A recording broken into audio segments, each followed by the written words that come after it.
Aotearoa in New Zealand, and not before doing a kaapuni, or a circumnavigation of North Island, but they'll go into dry dock. And Hikianalia, the sister canoe, was actually made in New Zealand there by boat builders who made the Vaka of the Pacific Voyagers, if you remember them coming a few years ago. The 7 that were created by the benefactor Dieter Paulman. So the sister canoe Hikianalia is in the same image of those Vaka. So they'll go into dry dock here, and then in early 2015, we'll leave New Zealand, go up north a little bit, over to Australia, check out the Great Barrier Reef and two marine protected areas along Australia through the Torres Straits. And this will be the first time that Hokulea actually leaves the Pacific Ocean. Okay, well, and then we know we're really going around the world, right? Through the Torres Straits, we've got a handful of stops here, including Bali, over here Diego Garcia, to Mauritius, and then to the coast of Africa.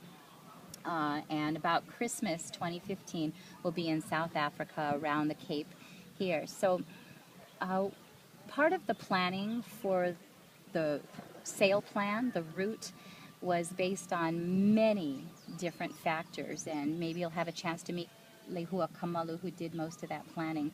But it was the location of hurricanes and typhoons, and making sure that we were in the opposite side of the world. It's watching the winds and the currents and all of the weather conditions, and making sure that we're in the areas that are favorable. And one of the factors was piracy. And so in the Indian Ocean, they took a good look at where the piracy risks are.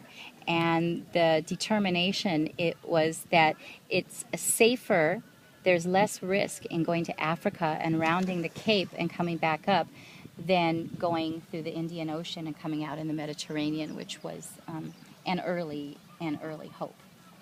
So in early 2016, we're entering the Atlantic Ocean, crossing to Brazil. There are 2 protected areas in Brazil, going through the Caribbean, back into dry dock in Florida, both canoes. We'll see how much work needs to be done there. Do you know where in Florida, or is it kind of up in the air?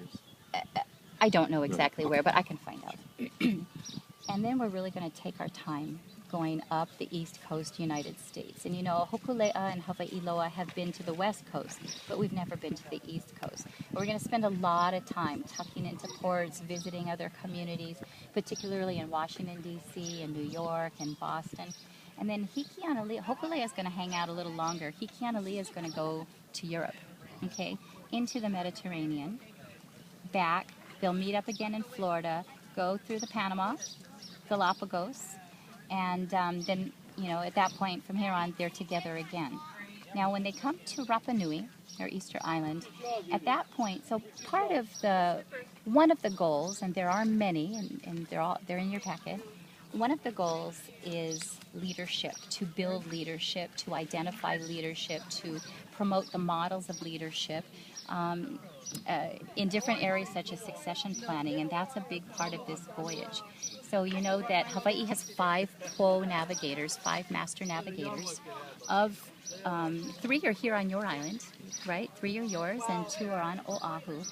And if the worldwide section of the voyage is built up just kind of in general to 9 major legs, each of those 5 master navigators is prepared to take 2 legs. So we're going to have a master navigator on every leg of the voyage, and senior people as well as apprentices. At Rapa Nui, there's going to be sort of a matriculation, a graduation of sorts, if you will. And at that point, all of the, and I'm going to use Nainoa's words, all of the old guys will get off the canoe and turn it over to the next generation. And the next generation will then take the canoes through the rest of the Pacific, bring them back home here to Hawaii, okay, in mid-2017.